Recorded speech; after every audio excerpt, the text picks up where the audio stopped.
So in this tutorial, I'm going to give you guys some tips on how to create the illusion of space or enhance the illusion of space in your drawings, especially if you're drawing like a landscape or a composition that involves a group of objects or something like that. These are simple things that will help you, and I'm going to share 6 of them with you.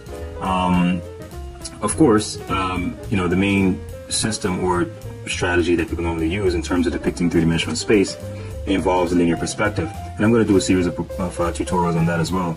But this is not using necessarily any intense linear perspective system. It's just how you can just create the illusion of depth. So let's say, for example, I have three circles or round things like that.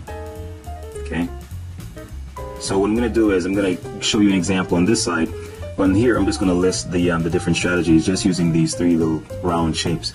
So we have those 3 shapes. At this moment, we can't tell which is in front of the other. Or, you know what, I'm making them look like flat shapes, but let's say they're not flat shapes and they're more like, you know, rounded or spherical forms, right? So at this point, we can't tell. So at this point, we can't see. I'm actually using this to let the camera focus on this and not on my hand. So at this point, we can't really tell what's in front of the other, or as far as we know, they may all be collinear, right? So the first, you know, strategy, of course, or technique is using overlap. See, a lot of these things you'll find out, oh crap, you know, I already knew that, but I never really thought about it. So using overlap is one technique of showing the illusion of depth, because automatically by looking at this, we know that this is in front, this is, you know, in the middle, and this is furthest away from us.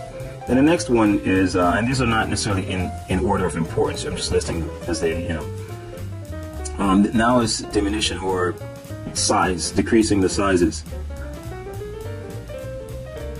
So by making things appear to be smaller, it also enhances the illusion of depth, because things that are far away from us appear to get smaller, and things that are closer to us appear to be larger than those further away. All right. The next thing you can think of is position. Okay, when things are in our realm of seeing or observing things, when things are lower in the picture plane or in the frame that we're looking through, things that are lower appear to be closer. We interpret them as being closer to us than things that are higher. So in other words, it appears that these 3 are aligned, so that this is closer to us, this is in the middle, and this is furthest away from us. So far we have overlap, size, and we have position. The lower things are, the closer they appear to be, right? So this one is position, this one is size variation, this one is overlap. Here, there's nothing being applied. So next one is detail. Okay, when things have, it's like, think of yourself like in a bus or something, and the person sitting right in front of you, you can see all the details in their hair, you know, you can see all the little things there, even in the chair or whatever. But when people are further away from us, we can't make out all the details of things that easily. See?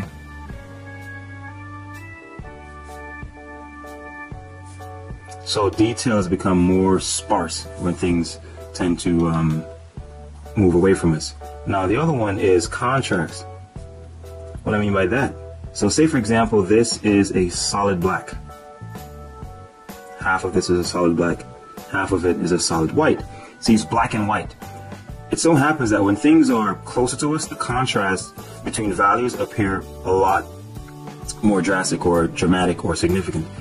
The more things are, or further things are away from us, the less the contrast is. So meaning you can't see the clear distinction between this black and this white anymore. Now it looks more like a dark gray and a light gray. See, the contrast is decreasing. And the further things are from us, the more they seem to blend into each other. You see that?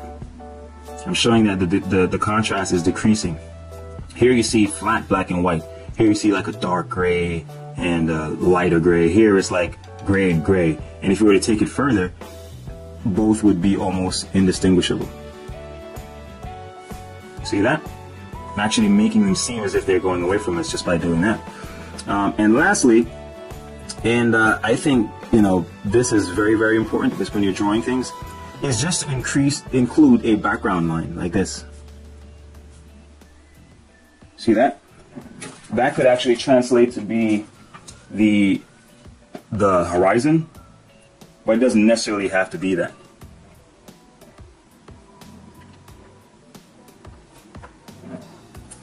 So it doesn't necessarily have to be the horizon, but it can be it could be even, you know, something like this.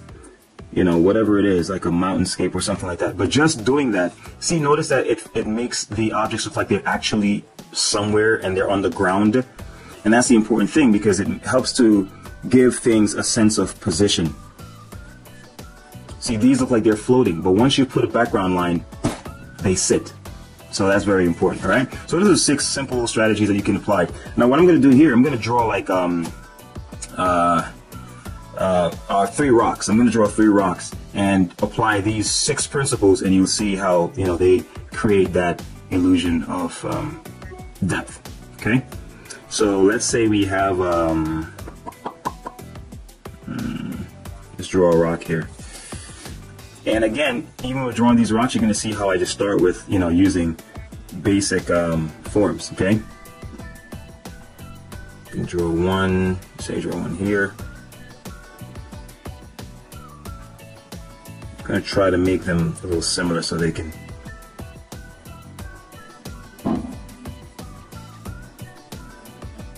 Okay, and then there's going to be a smaller one that's overlapped here.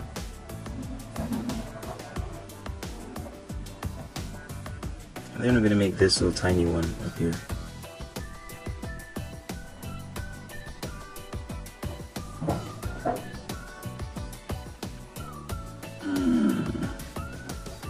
Yeah, I think those 3 are enough to create that. Now we're going to put in the little horizon, or, you know, background line. So it kind of makes them sit, if you will. That's how I describe it, as if they're sitting. It creates a sense that there's a ground, you know. So let's just render this quickly.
See, and that's it.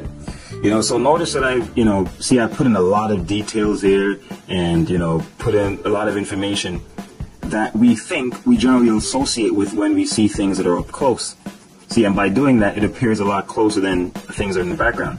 See, this one is behind it, and you can make out a little bit of things, but not as much as here. And also the contrast. So I've overlapped. See, this overlaps this. And I deliberately put this out there that even though it's not overlapped, by applying the other ones, it still appears further away. See?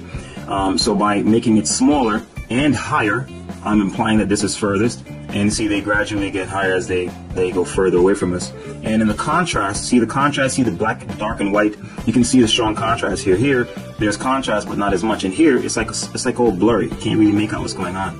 And I put in the background line, which gives it a sense of ground. And you can really sense that, you know, I could even make this like a little cliff or something, you know. See, it creates a sense of grounding. See that? And, you know, these are just little tricks that's, you know, useful to know because my philosophy is it's important to know how to recreate reality in simple ways. That way you can feel free to draw from the imagination whenever you choose.